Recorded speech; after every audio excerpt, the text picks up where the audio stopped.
Do you one better, and I'll make you two. I've done tutorials on designs that utilize these stitches, but I've never actually done a tutorial on the stitches themselves. So I'm going to start with the even and then go to the odd because the odd builds off the even.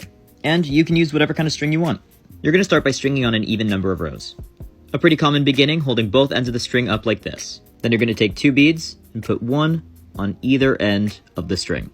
Push both ends of the string together and stack on 1 bead to both of them. It should look like this, and then you stack on as high as you want as long as it's an even number of rows.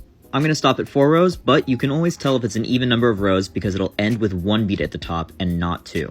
Separate your strings and pick a side. While holding onto the string you didn't choose as leverage, you're going to string on 1 bead and then go above the bead you're at through the next one.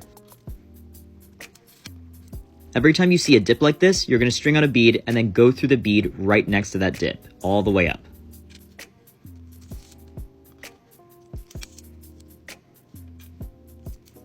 P.S. Shout out to my friend for letting me use their project as the example.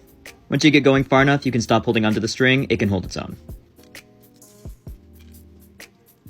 Once you're finished, I'm going to show you how to tie it off, but first I'm going to move to the odd stitch because they tie the same way. The odd stitch is built the exact same way as the even, except for one minor and one major difference. The minor difference is that you're going to end on 2 beads instead of 1, tie it off, and then take the string that you choose and go through the first bead.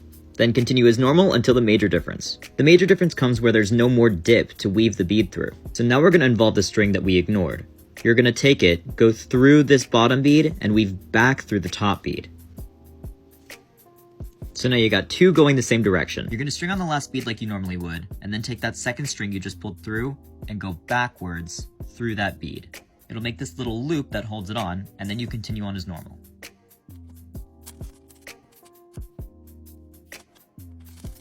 But now you have the same problem again. You don't have a dip to go through, so you're going to follow the exact same process. Stack the bead on, take the second string, go backwards, and then continue with that same string.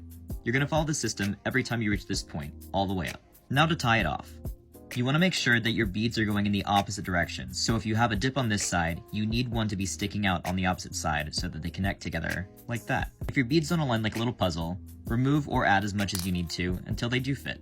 Holding them together like a puzzle, you're going to take one end of the string and then go through every single bead that points out. Then pull them tight and knot these 2 strings together, and you'll end up with an odd or even cuff.